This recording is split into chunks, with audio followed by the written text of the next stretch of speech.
Assalamualaikum warahmatullahi wabarakatuh. Pernahkah kita membayangkan bagaimana rasanya menjadi seorang ibu yang mendekap anaknya bukan dalam pelukan bahagia, tapi dalam diam yang sunyi, di tengah puing-puing kehancuran? Hari ini, kita akan menyaksikan sebuah kisah yang tak hanya menyayat hati, tapi juga membuat dunia terdiam. Inilah kisah seorang ibu di Gaza, yang kehilangan segalanya kecuali imannya. Pagi itu langit Gaza tampak abu-abu. Dentuman bom semalam masih terasa membekas di telinga. Rumah-rumah luluh lantak, jalanan penuh debu dan reruntuhan. Di balik puing itu, seorang ibu tampak terduduk, memeluk sesuatu yang sangat ia cintai, jenazah. Putranya yang masih kecil, hanya mengenakan baju tidur, wajahnya bersih namun tak lagi bergerak. Ibu itu tak berkata apa-apa. Ia hanya memeluk erat tubuh anaknya yang dingin, seolah masih ingin memberi kehangatan terakhir. Warga sekitar hanya bisa memandang. Tak ada suara, tak ada teriakan, hanya tangisan lirih dari seorang ibu yang kehilangan. Anak itu bernama Yusuf. Umurnya baru 7 tahun. Sebelum tidur malam itu, Yusuf masih bertanya kepada ibunya, "Bu, nanti kalau sudah aman, kita bisa main layangan ya?" Sang ibu hanya tersenyum sambil mengusap kepala anaknya. "Insya Allah nak, tapi pagi yang dijanjikan tak pernah datang." Untuk Yusuf, serangan udara menghancurkan rumah mereka saat tengah malam.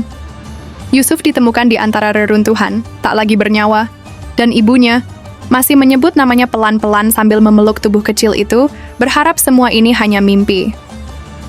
Foto ibu itu viral dalam hitungan jam. Di media sosial, gambar pelukannya menyebar ke seluruh dunia. Para jurnalis menahan air mata saat menuliskan kisahnya. Netizen dari berbagai negara ikut menangis, mendoakan, bahkan membuat tagar khusus sebagai bentuk solidaritas. Tapi apakah hanya cukup dengan air mata?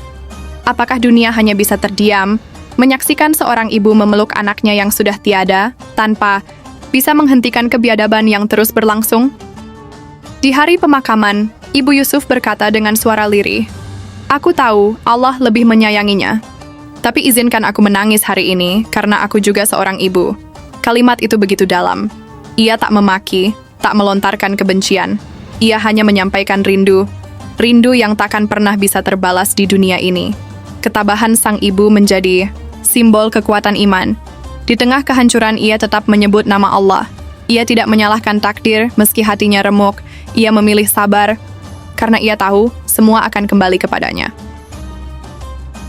Malam itu, seperti malam-malam sebelumnya di Gaza, bukan lagi malam biasa. Suara ledakan adalah alarm rutin, dan doa sebelum tidur tak hanya tentang esok yang cerah, tapi tentang keselamatan nyawa. Di rumah Yusuf, sang ibu sudah terbiasa tidur dengan selimut kegelisahan. Tapi malam itu berbeda. Dentuman datang lebih dekat, lebih keras, dan lebih menghancurkan. Ketika rudal menghantam, semua berubah dalam sekejap. Rumah yang dulu menjadi tempat berlindung kini hanya puing-puing tak bernyawa. Sang ibu, yang sempat tak sadarkan diri, bangun dengan debu memenuhi wajahnya. Ia tidak menjerit, tidak menangis. Ia hanya berlari ke arah di mana Yusuf terakhir kali tidur. Yang ditemukannya adalah ketiadaan yang menyakitkan. Tangannya gemetar saat menggali reruntuhan. Memanggil-manggil nama Yusuf yang tak menjawab. Para tetangga berdatangan, membantu mencari. Dan akhirnya tubuh kecil itu ditemukan dalam posisi seperti sedang tidur. Tapi tak ada nafas, tak ada denyut. Hanya keheningan yang menyambut panggilan seorang ibu. Detik itu juga, dunia sang ibu hancur. Ia memeluk tubuh Yusuf dan berbisik pelan, "Nak, bangun.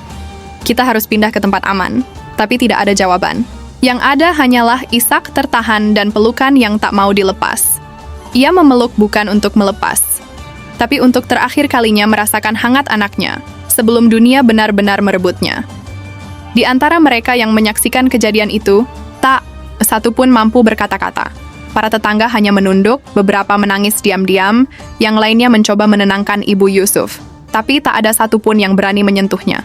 Mereka tahu, pelukan itu bukan sekadar pelukan, itu adalah dunia yang sedang runtuh. Seorang pria paruh baya berkata, "Saya sudah melihat banyak kematian di sini, tapi pelukan ibu itu, saya tak akan pernah lupa." Bahkan para relawan medis yang sudah terbiasa dengan situasi krisis tak kuasa membendung air mata. Mereka biasanya bergerak cepat, namun hari itu semuanya melambat. Seakan waktu pun memberi ruang untuk kesedihan, itu menetap. Media yang datang pun dibuat bungkam. Mereka tidak mewawancarai siapapun. Mereka hanya merekam dan membiarkan gambar itu berbicara. Foto itu kemudian menyebar cepat ke seluruh dunia. menjadi simbol rasa sakit yang tak bisa diungkapkan. Dengan kata, dunia menyaksikan tapi tak mampu berbuat banyak. Ibu Yusuf masih memeluk anaknya di tengah kerumunan. Tidak peduli ada kamera atau tidak. Yang ia tahu, ini anaknya, ini darah dagingnya.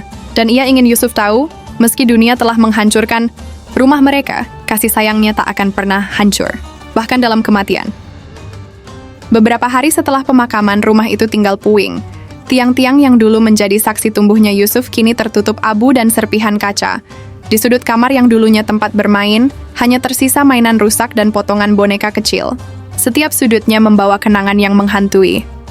Sang ibu sesekali kembali ke reruntuhan itu, bukan untuk mengambil barang, tapi untuk mengenang. Ia duduk di tempat tidur Yusuf yang kini hanya tersisa rangka, sambil memeluk boneka usang anaknya. Di sini dia suka bercerita, katanya pelan kepada seorang relawan yang menemani. Para tetangga mencoba mengajak sang ibu pindah, tapi ia menolak. Kalau aku pergi, bagaimana kalau Yusuf kembali mencariku? Jawabnya dengan polos, namun menyayat hati. Ia belum siap meninggalkan kenangan, meskipun semua orang tahu Yusuf takkan pernah kembali lagi. Tapi bagi seorang ibu, harapan seringkali lebih kuat dari kenyataan. Setiap malam ia tetap berdoa, tetap membacakan ayat-ayat suci di sudut puing itu. Ia percaya, meski anaknya telah tiada, cintanya akan tetap mengalir lewat doa-doa yang ia lantunkan. Rumah itu mungkin telah mati, tapi hati seorang ibu masih hidup bersama kenangan anaknya. Foto sang ibu yang memeluk jenazah Yusuf menjadi viral. Di seluruh dunia, foto itu disebarkan dengan berbagai tagar.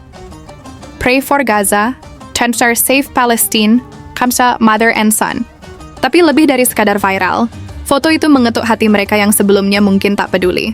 Tiba-tiba Gaza tidak lagi sekadar nama dalam berita, tapi luka yang nyata.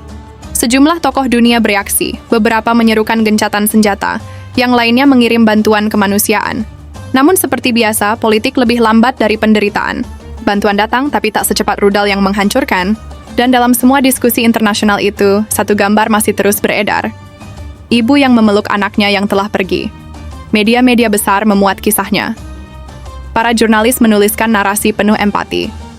Tapi yang lebih mengejutkan, banyak hati yang dulu dingin mulai terbuka. Bahkan di negara-negara yang biasanya diam, masyarakat turun ke jalan menggelar aksi solidaritas.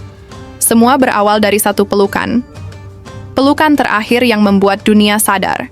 Ini bukan lagi soal politik, ini soal kemanusiaan. Dan sang ibu, ia tak tahu bahwa fotonya mengubah dunia. Ia hanya tahu, ia ingin Yusuf dikenang, bukan karena kematiannya, tapi karena cintanya yang besar, yang tidak sempat ia sampaikan dengan cukup kata-kata ketika anaknya masih hidup.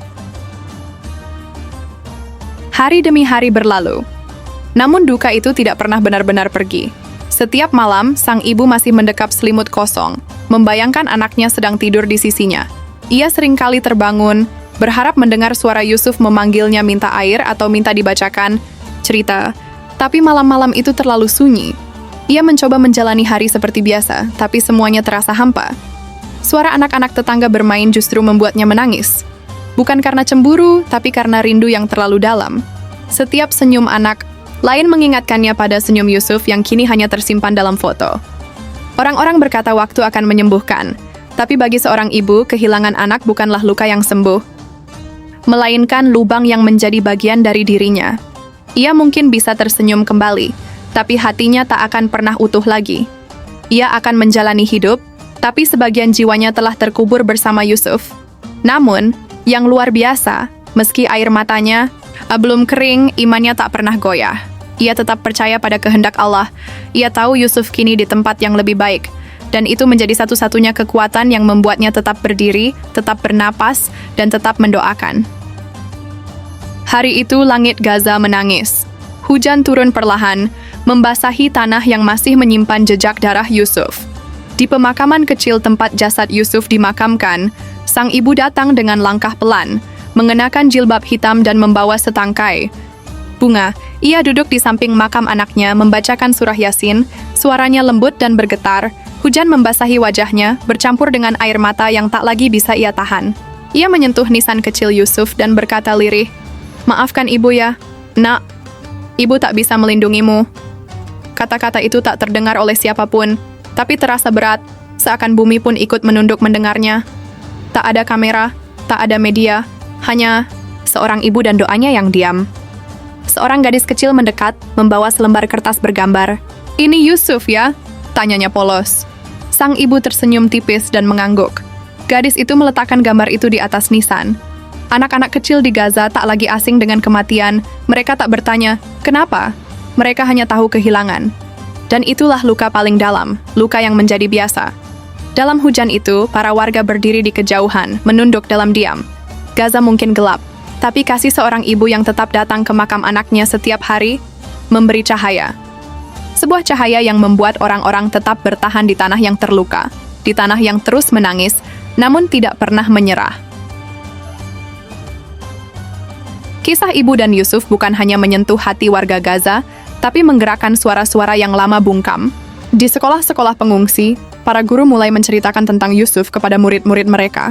Bukan untuk menakut-nakuti, tapi untuk mengajarkan arti keteguhan dan cinta yang tak tergoyahkan. Di dinding kamp pengungsian, gambar Yusuf bersama ibunya dilukis oleh tangan-tangan muda. Mereka menggambar bukan dengan tinta biasa, tapi dengan harapan. Harapan bahwa suatu hari nanti, tak ada lagi anak yang mati tanpa pelukan. Tak ada lagi ibu yang kehilangan tanpa alasan. Mereka ingin dunia tahu bahwa anak-anak Palestina bukan statistik. Mereka adalah cerita, jiwa, dan cinta. Beberapa seniman internasional pun ikut membuat mural, poster, dan karya sastra yang terinspirasi dari pelukan terakhir itu. Di New York, Paris, dan Jakarta, orang-orang mulai menyuarakan, "Cukup sudah." Aksi solidaritas bermunculan, bukan dari politisi, tapi dari rakyat biasa yang hatinya telah disentuh oleh gambar dan kisah seorang ibu yang kehilangan. Namun meskipun dunia mulai bersuara, Gaza tetap dibungkam. Tapi tidak sepenuhnya, karena suara cinta seorang ibu tidak bisa dibungkam. Pelukan itu telah menjadi suara sendiri. Bukan hanya untuk Yusuf, tapi untuk semua anak-anak yang mati tanpa sebab, dan semua ibu yang masih memeluk kosong setiap malam. 1 bulan setelah kepergian, Yusuf, sang ibu, masih datang setiap hari ke makam. Ia duduk di sana, membaca Quran, mengusap tanah makam dengan penuh kelembutan, seolah Yusuf hanya sedang tidur panjang. Tak ada hari tanpa doa, tak ada malam tanpa kenangan. Ia sudah tidak lagi menangis keras, tapi matanya tetap sembab, tanda luka yang abadi. Kadang ia berbicara dengan Yusuf, bercerita tentang kabar di kampung, tentang anak-anak yang mulai kembali sekolah meski bangunannya hancur. Ia juga bercerita tentang betapa banyak orang dari seluruh dunia kini mengenal nama Yusuf. "Lihat nak, kamu tidak sendirian. Semua orang kini tahu betapa berharganya kamu." Doa-doa sang ibu tidak hanya untuk Yusuf, tapi juga untuk semua anak yang masih hidup. Ia berdoa agar tak ada lagi anak yang bernasib sama. Ia berharap Allah memberi mereka perlindungan, tempat yang aman, dan masa depan yang lebih baik. Di tengah reruntuhan, doa menjadi satu-satunya nafas harapan yang tersisa. Dan dalam satu momen yang hening, sang ibu berkata, "Jika harus kubayar semua ini demi satu pelukan terakhir, aku akan tetap memelukmu Yusuf, selamanya." Kalimat itu mengalir dalam hati banyak orang. Sebuah pernyataan cinta tanpa syarat yang membuat dunia tak bisa lagi berpaling.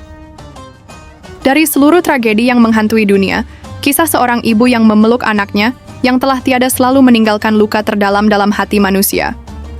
Pelukan itu bukan hanya bentuk cinta, tetapi juga menjadi simbol perlawanan yang paling lembut terhadap kekejaman. Dalam diam dan air mata, seorang ibu bisa menyampaikan pesan yang lebih nyaring dari teriakan siapapun, bahwa setiap nyawa berharga, dan tak ada perang yang pantas menelan tawa anak-anak. Kita hidup di zaman yang penuh dengan informasi, konflik, dan ketidakpastian. Namun kisah sederhana seperti ini mampu menjebol dinding kebekuan nurani manusia. Di balik segala kerusakan dan angka statistik korban, ada jiwa-jiwa yang nyata, ada keluarga yang hancur, ada cinta yang kehilangan tempatnya. Dan dalam semua itu, kita dituntut untuk tidak menjadi beku, untuk tetap punya empati, punya suara, dan berani menyampaikan kebenaran, walau hanya lewat doa dan kepedulian. Perjuangan seorang ibu bukan hanya saat mengandung atau melahirkan, tapi juga ketika ia harus mengikhlaskan kepergian yang terlalu cepat. Dan dalam konteks Gaza, perjuangan itu tak pernah selesai. Mereka adalah ibu-ibu yang kuat, yang tetap berdiri di tengah reruntuhan, yang tetap mendidik anak-anak lain agar tidak tumbuh dengan kebencian, tapi dengan harapan dan iman. Kisah ini mengajarkan kita untuk tidak mematikan nurani, karena cinta, ibu adalah wujud kasih Allah yang paling dekat dengan manusia. Maka dari itu, biarlah pelukan itu menjadi pengingat bagi kita semua, bahwa kedamaian bukan sekadar kata indah di pidato, tapi hak nyata bagi setiap anak di dunia. Jangan tunggu dunia runtuh untuk peduli. Mari mulai dari sekarang, dengan hati yang bersih, doa yang tulus, dan perbuatan yang nyata. Karena dunia akan tetap gelap jika kita tidak menyalakan satu cahaya, sekecil apapun itu. Hari ini, dunia mungkin sudah kembali sibuk. Media berpindah ke isu lain, berita berganti setiap detik. Namun kisah ibu yang memeluk anaknya di tengah reruntuhan itu akan terus hidup dalam hati kita yang masih mau merasa. Ia bukan hanya tragedi, tetapi sebuah pengingat keras bahwa kita hidup dalam dunia yang tidak selalu adil, namun tetap punya ruang untuk harapan dan kasih. Video ini bukan untuk mengumbar kesedihan, tapi untuk menanamkan rasa, agar kita tidak lupa bahwa di balik layar-layar kecil yang kita pegang setiap hari, ada kenyataan yang pahit, ada keluarga yang patah, dan ada cinta yang dikorbankan. Dan dari semua itu, lahirlah kesadaran yang lebih besar, bahwa kita punya tanggung jawab, sekecil apapun peran kita, untuk berdiri di sisi kemanusiaan. Untuk semua ibu di Gaza dan di tempat lain yang mengalami luka serupa, kami kirimkan doa, kekuatan, dan cinta. Pelukanmu bukan akhir, tapi awal dari pesan yang menggema ke seluruh dunia. Kau ajarkan kami tentang kehilangan, tapi lebih dari itu, kau ajarkan tentang keberanian mencintai hingga detik terakhir. Terima kasih sudah menonton hingga akhir. Jika kisah ini menyentuh hatimu, bantu sebarkan. Jangan biarkan cinta seperti ini menghilang dalam algoritma. Klik tombol like, bagikan, dan tinggalkan doa terbaikmu di kolom komentar. Semoga dunia segera damai, dan tak ada lagi ibu yang harus memeluk jenazah anaknya. Wassalamualaikum warahmatullahi wabarakatuh.